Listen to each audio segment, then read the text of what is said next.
So, hi mga ka-page and welcome back to my channel. And it's been a while na hindi talaga tayo nakapag-upload because of lots of reasons not to mention here. But for now, I'm trying to going back on the track. Don't stop on the track. Ayan, so this time ay magluluto daw kami ni Ma'am Shi ng pansit for the people of Hinaguan. Sa mga Sa staff, ay sa ano ko ba, trabahante ko. sa trabahante mo pala. Kulang to kung para sa dito. Akala ko naman. Hindi doon sa mga ano ba? May sa trabahante mga- kasi si Ma'am Shi kasi isa na po siyang isa na po siyang businesswoman ngayon. So magluluto kami ng pansit for the construction worker. So, yes, kila daddy. And di ko alam talaga paano na mag-vlog, promise. So, pagpasensyahan nyo na. So, magluluto na tayo. Tara na, tara na, tara na.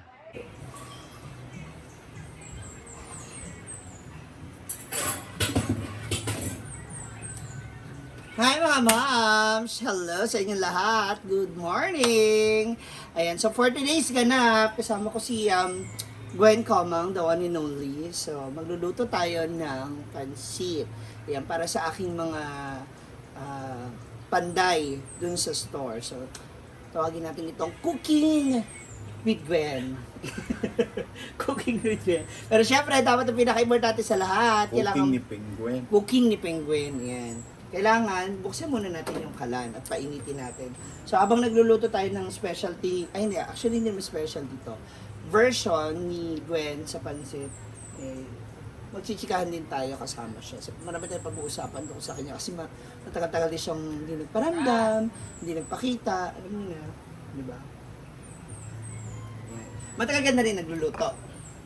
Since when I was in high school. Sige English. Ay, hindi ba pwede? Since high school. Tapos paano ka natuto magluto? I am, kasi dati, isang bahay. When I was 17 years old. So, marunong ka na lang talaga, natutunan mo na, wala nagturo sa iyo, ganun. My both parents kasi, they know how to cook. Paka-arte po talaga ni Gwen. Bakit ba? Iba yung pagka-Inglesera mo, no? And una ko natutunan talaga is hindi ko inuuna yung bawang. Ano? Sibuyas. Ay, andyan na, nakapwesto na. Sibuyas muna. Oh, actually ako din, dahil Kasi mas mabilis masunog pa Palingon mo kung saba-saba mo diya. ang bawang. So, pwedeng maiba yung lasa kapag masyado nasubo. Tapos ano yung pinakaunang putahe na natutunan mo lutuin? Sobrang hirap yun na putahe. Huh? Oh. Ano yan? Pritong itlog, syempre. Hindi. Sino ba naman hindi mahihirapan? Kasi kahit ako yun, yata alam ko una ko niluto nun. Pritong itlog. Pag ako isunod yung bawang, pag iwalay na yun. Ay, parang na siya. Parang malabo na yung kulay ng Kunti lang yung nilagay namin mantika ha, kasi may ilalagay kaming surprise later. Ang pagpadagdag ng kanyang mantika. But for the meantime, ito muna. Ayan. Habang nagigisa tayo, ito naman si Ito na nga, Ay! yung sikreto, ang ating chorizo. Yes. Actually, alam mo, sa Manila, di ba ito sa bar natin? Ano yon? Chinese chorizo yun. Hindi, Bilbao. Ha? Bilbao. Hindi, meron pang isa. Kikiam. Ay! Hindi kita. Daliri mo yun. Basta meron siyang para rin siyang longganisa. Ano nga? Bilbao. Hindi sa Bilbao. Chorizo Bilbao. O basta ganun siya, parang What are ganun din. you doing, Betche? We're cooking pansit para Corn. sa mga dun sa tauhan ko sa sa canteen. Pansit na longganisa. Para hindi dagdag sa sahog. So, Kasi pang mahirap yung Pansit na may longganisa? it's a twist.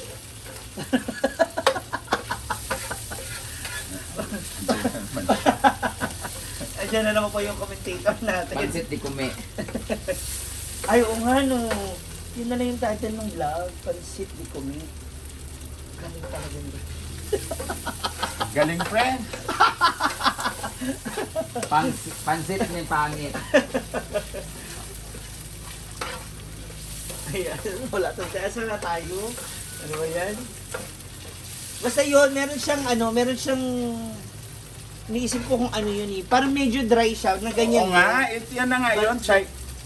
Hindi, meron siyang common name na tawag. Chorizo de Bilbao. Sa Bilbao, okay. So yung para mas malasa siya, di ba? Tapos mabango. Ayan. So ngayon, ang ginamit naman po namin ay ang chorizo de Cebu. And ilagay na natin ang napakaraming chicken. Hinimay-himay na natin yung pinakulamunan. Tapos hindi natin iniwan iniwala yung buto. Hindi natin inalis yung buto dun sa kasi pampadagdag lasa. Dami. Hindi, lasa, dami. Ah,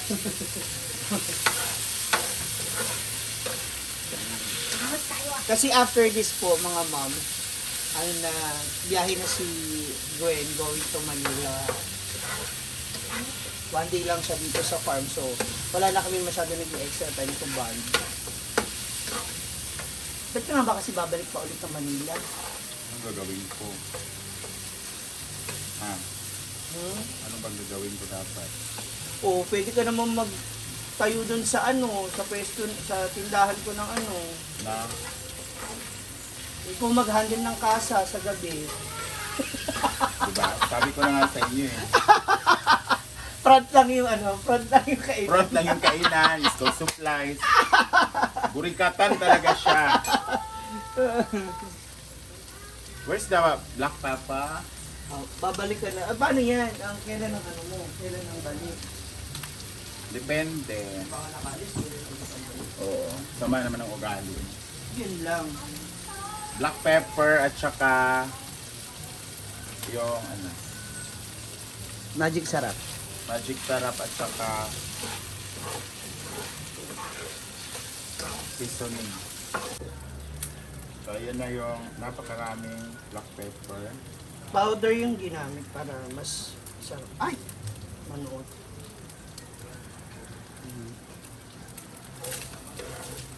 So back to work na sa Manila. Yes. Kasi meron kaming big night sa aming 24. So I need to go back kasi ako na lang inantay for the rehearsal. Okay. Kasi hindi mabuo yung isang grupo. Production. Kulang ng Oo, knowing dun sa atin, di ba? Alam mo naman yan. Madalas po talaga sila Gwen ang nananalo every time na may mga production contest. Asan yung mga? So we have toyo. Para yung toyo nyo Actually guys, sa pagluluto, sa akin talaga, tansya-tansya lang. Hindi ka rin, may mga ganun na, mga typical momshies na sanay sa lutuan, yung kailangan ng pagtakal o sukatan, diba? Ano lang yan, dagdag, bawas, adjust. Ano ang pinaka-favorite mong lutuin na ulam na kapag yung specialty na pag niluto mo, alam mong sold out dun sa mga kakain? Fish steak. Fish steak. Yung inadobong isda? Steak siya. Oh? Ano hindi ko ba natikman yan? It's because rare lang kasi ang magluluto nun. Kasi gusto ko yung isda ko is very fresh. Kasi ikakahuli lang, gano'n. Para, Parang pag itusok mo siya sa steak, ano na siya? stick ba? Sorry. Fish stick yon. Sorry. Raul. Steak nga, fish steak. Mas masarap kasi di ba pag fresh. Sa bagay. So, Basta tapos na fresh. natin siya. And unahin na natin yung gulay na Carrots. Matigas. Matigas. Ay, sabay na natin. Pareho naman po sila matigas yung mukha. Ayan, so meron tayong carrots, bagu beans, and repolyo.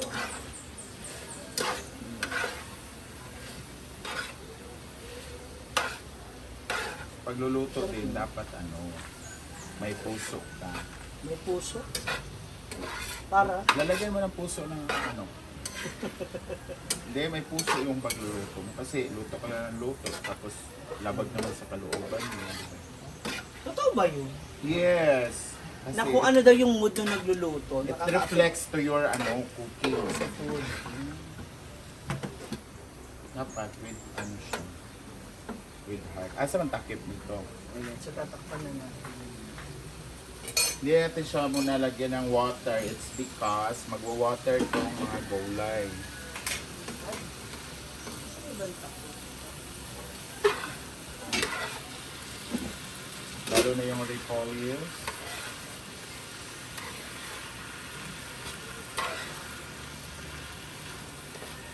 Itong itong sayote at saka Baguio beans. Sayote.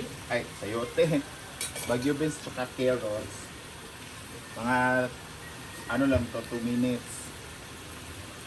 Kasi ayaw naman natin ma-overcook yung anis. Yung ating mga gulay. Mm-mm. Oh, diba? Lami. Yan. Next is... Ano na yan? Repolyo? Repolyo.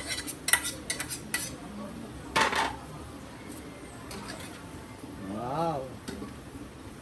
Nakita nyo kanina, di ba, yung nagsabaw-sabaw siya. Walang hinalong water. Wala pang water. Dahil lulutuin natin yung gulay sa sarili nila. Ay, sayang. Hindi naman ako kakain. Lutuin natin siya sa sarili ng onions. Katas. And never overcook The gulay for how many minutes? mga 2 minutes. More 2 minutes.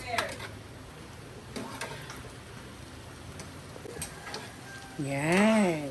Then, ito na. So, And dahil na siya, okay na yung gulay, patayin muna natin and i-strain natin yung mga gulay. The reason is, yung katas ng gulay, siya yung sabawan natin. yung sasahog sa Dahil magpakulo na tayo for the pancit, ay for the So, kahit anong klaseng pansit, okay lang. at ganito tayo magluto para hindi ma-overcook yung Gulay. gulay. O, diba? When I was in Manolo Fortich before, may kantin yung amo kong doktora doon. Trabaho ko, taga-luto, taga-bake, taga-bantay ng bata. All around. Eh, uwagan man ako ng amo. Ha? Magpanganak. Kala ko. Ikaw ang Ikaw ang substitute eh. Actually, kaya naman ako pumasok doon kasi yung amo kong lalaki, apakagwapo. Oh. Tapos, pinapantasyahan ko. Kaya kahit parang nahalata na nung asawa na. May mali siya na sa'yo. Mali siya na. Inaway na ako eh. Kala ko lang yun sa pagbubuntis niya. Tawag nito, dala lang. Yun pala, nalaman niya. Kasama ko rin sa bahay na yan, nagsipsip sa asawa mo kasi. Crush na crush niya daw yan. Bye. Gagalit chika. Yes. Yung lola mag-ati pa yan. Baling kinitan. Saka mo siya sabawan. Asan ba yung pansit mo? Gaano ba kadami? Ay, hindi na tiyoon? Iyon. Yan, lahat niya. Dagdagan mo nga konti. Na Para tubig. mas saucy yung Ng tubig. Oo. So ito yung... Pinatay mo ba yan? Ayun na. Iyon ba? Hindi. Tuloy pa. So ito yung gulay. Diba? Mabango.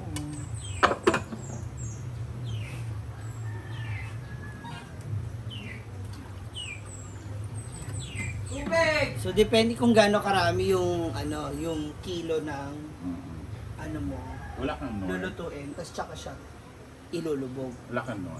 Nor cubes. Oh. As chicken for sure. Okay. Meron na!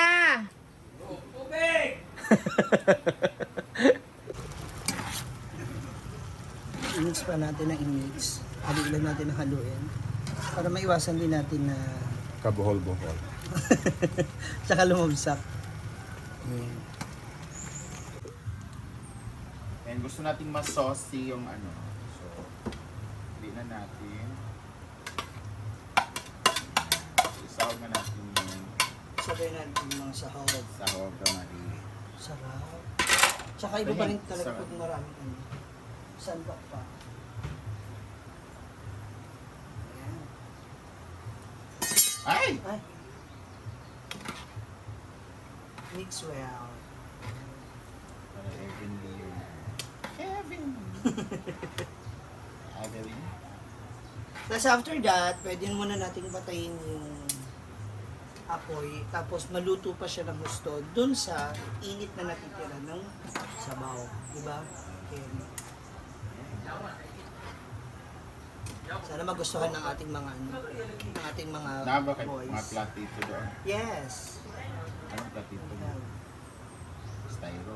Hindi oh. As in talaga. Anong bili ka niya? So, ayun na ang ating Hindi na natin. Hindi. pansit. Ay, ang tawag nito? Canton. Saucy canton. Oh, With- sassy. Diba? Chorizo. With chorizo. And buto ng manuka. So, tara na! Kain na!